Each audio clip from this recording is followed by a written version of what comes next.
Hey everyone, and welcome back to the channel. So today, let's take a look at the 2026 Porsche Macan GTS. Huge shout out to Hendrik Porsche for providing this SUV for me today. Take a look at their website. That link is down in the description. This Macan GTS is finished off in chalk, and the MSRP is just over $94,000. Now this is powered by the 2.9 liter twin turbo V6. It's paired to the 7-speed dual clutch automatic and pumps out 434 horsepower, 405 pound-feet of torque. That power is sent through the all-wheel drive system, propelling this 4,500-pound SUV from 0 to 60 in 4.1 seconds. It has a top speed of 169 miles an hour. It also has a fuel capacity of 19.8 gallons, and you'll expect to see 17 miles per gallon in the city, 22 out on the highway. This also has a wheelbase of 110.5 inches. Its overall length is 186.1. It has a width of 82.6, a height of 62.8, and its ground clearance measures in at 6.5 inches. Now, as we move on to the exterior styling for the Macan GTS, take a look up front where there's these massive inlets on both sides with the gloss black trim accents. You'll notice too that the turn signal is that upper trim piece. And then of course, this has LEDs for the dark housings up above. There's also a forward camera along with a sensor for all of the tech features. And there's also active grille shutters located behind the grille. So those will open just to provide additional cooling when needed. You'll notice there's parking sensors too, along with more cutouts in the lower section, and then some very smooth lines coming down the hood to give it a great look. So a very functional front end. Now, as we work our way to the side, this model has a matte black set of wheels with the large red Porsche brake calipers there. You'll notice GTS down on the lower section. This also has power folding side mirrors with the camera and a turn signal. There's gloss black for the window trim, and then a full moon roof up top. And then some really nice lines in the lower section of the side skirt there, and some smooth angles and lines at the height of the door handle. Now, as we work our way to the back, there's a gloss black spoiler with the cutouts there to let air flow through. There's also the third brake light, wiper blade in the lower section, LEDs for the lighting with that connector bar that runs right through the power liftgate. There's the backup camera, parking sensors, and then the quad tip dual exhaust.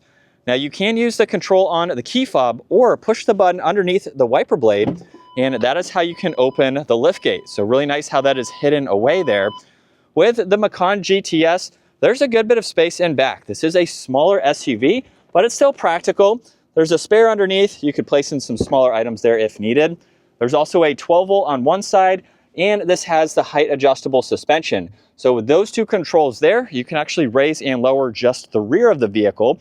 If you're loading and unloading items, that makes it a little bit easier depending on your height and the items that you have. There's also a storage bin. There's some tie downs. You have this removable cover, and you can fold the back seats down. So if you need to place in some more items, you have those additional practicalities. And then up top with those two controls, you can close the liftgate or you can lock the vehicle too. Now, if you do lock the vehicle, this has proximity door handles, so you can lock and unlock it with all four doors. And for the interior on this model, there's some nice trim accents. There's Bose audio, there's storage in the lower section, and then leather for the armrest. You'll notice two more of the black leather for the seats with the release next to the headrest. This is how you can fold the seats pretty much flat and give yourself that much more interior space. So again, a practical SUV for its smaller size.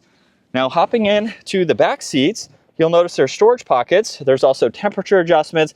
These are heated seats. There's vents and auxiliaries down below. I have a good bit of space. The seat could be moved forwards, of course, if needed. And then at 5'10", I'm just barely touching the headliner here. So again, it's a smaller SUV, but I could ride around town. You can fit a car seat back here, your smaller kids. So if you're not looking for a large SUV, you can at least still have adults ride around in the back. Now, right in the middle, there's also the armrest with cup holders, and you can also fold this middle seat down individually. So if you need to gain access for whatever reason, and then you'll notice the small cargo windows on the side here, making it easier to see around that section. Now up front, this has memory seating adjustments. There's also lock and unlock, power folding side mirrors, window controls, liftgate release, and then more storage down below.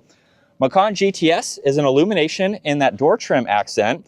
And then you have the same design with the seats with the Porsche logo in the upper section of the headrest there.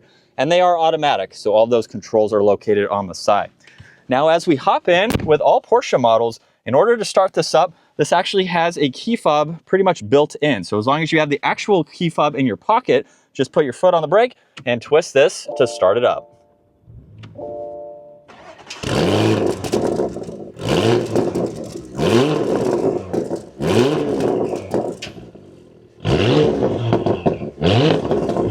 And coming back to the digital gauge cluster now, you'll see on the left side there's miles per hour.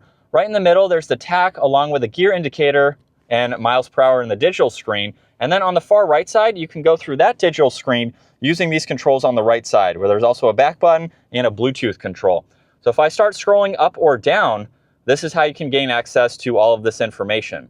So just depending on what you like to see, you have a good bit of vitals to go through, along with some daily driving information, and that is all that you have. Now there's also paddle shifters on both sides, and then you have volume, voice commands, also your manual control, so that allows you to use the paddle shifters, and then the cruise control stock is on the lower left. Now also by the ignition, there's the headlight adjustments, one air vent. There's also leather for the dash, along with the clock front and center. And then with the infotainment system, you have a lot to go through. So for the home screen, there's a split view, so you can monitor all of this information. You can also get into the map, pull that up in full screen, get into your media, along with your phone when you have that paired, of course. When you go under car, you can look at all of these controls, so you can get into vehicle and go through these settings here. You can also get into some trip information to monitor all of that. If you go back, you can get into displays and go through some of those adjustments for the brightness. You have system, owner's manual too, and then you have some other apps that you can monitor as well. You can also swipe over from the right side and pull up some shortcuts here as needed.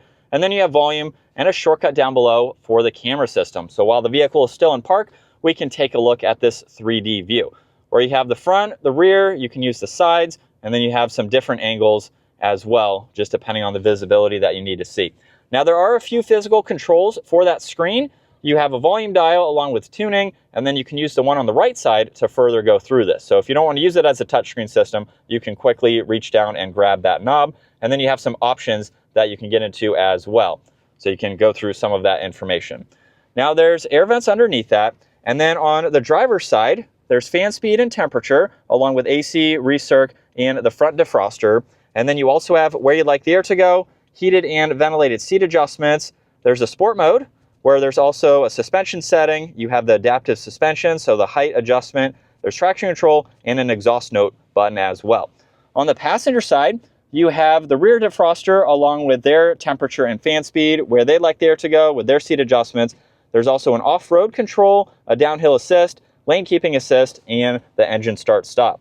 The e-brake is located right in the middle. And then to put this into reverse, simply push the release up top.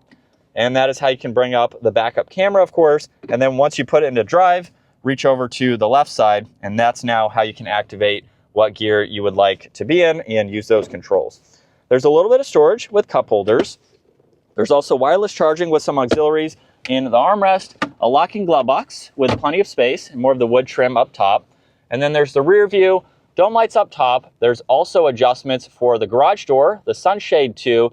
There's the sunroof that you can open, and then parking sensors and a few other dome light adjustments. And then here's a look at visibility, where it's pretty easy to see over both shoulders. So for this smaller SUV, you have quite a lot of glass. As we set up behind the wheel now for the Porsche Macan GTS, this is definitely a very performance-oriented, smaller size SUV from Porsche. So if you're not looking for a Cayenne, for example, which will offer some more space, a larger size, more power, even more towing capabilities, you have a good secondary, smaller option here that still has a good bit to offer. So let's go ahead and put it into the sport button, where it automatically changes the suspension and the exhaust. And then from second gear, just a minor acceleration there. And it sounds really good for that exhaust system. And the transmission is going to be very quick in its shifts too. So you have, again, a very performance-oriented vehicle, and you have a very luxury-focused SUV as well. So as far as driving this goes, I have been in the Macan before, and this is going to offer you a fantastic ride. Now with the adaptive suspension, which is also height adjustable, that's also going to add to the comfort of your drive. I had an X5 with the height adjustable suspension, and it was super comfortable. I had no complaints with it. I also really enjoyed the fact that I used my X5 for towing, so with the height adjustable suspension, it actually auto leveled the vehicle. So with 6,000 pounds on the back, the vehicle was perfectly level. It wasn't sagging or anything. So if you happen to use this for towing, that is another added benefit, which just makes it a lot more confident in your drive. Your vehicle is a lot more planted, of course, with it in the level position. Now, this also has a good bit of space up front for your driver. At 5'10", I have about 2 inches or so of headroom, and it is a height adjustable seat. So I can go down a little bit more. If you were slightly taller than me, you could still fit in this. So if you're looking for a very luxury focused SUV, you like to sit higher upright, which you have in this model, the handling is also going to be pretty good. In sport mode too, I also don't have any complaints with the suspension.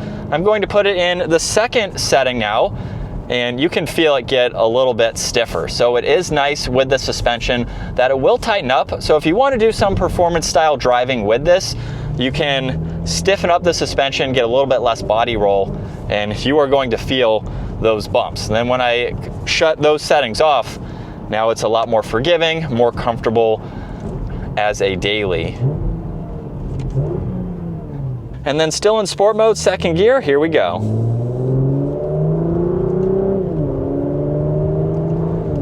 And just a minor acceleration, you can hear the exhaust, and when I shut it off, it definitely gets much quieter. You can hear the engine there and how quick those shifts are. But this is what it's like to be behind the wheel for the Macan GTS. Definitely a very nice place to be, especially with all of the materials and the adjustments that you have if you're looking for some of those performance settings. So you get really a good blend of everything. Luxury, practicality, even for its smaller size, and then some of the performance. If you're not looking for a lot of performance, with the GTS here, you still have a good bit, but if you went Cayenne or some other models with the turbo options, you could get a lot more, of course.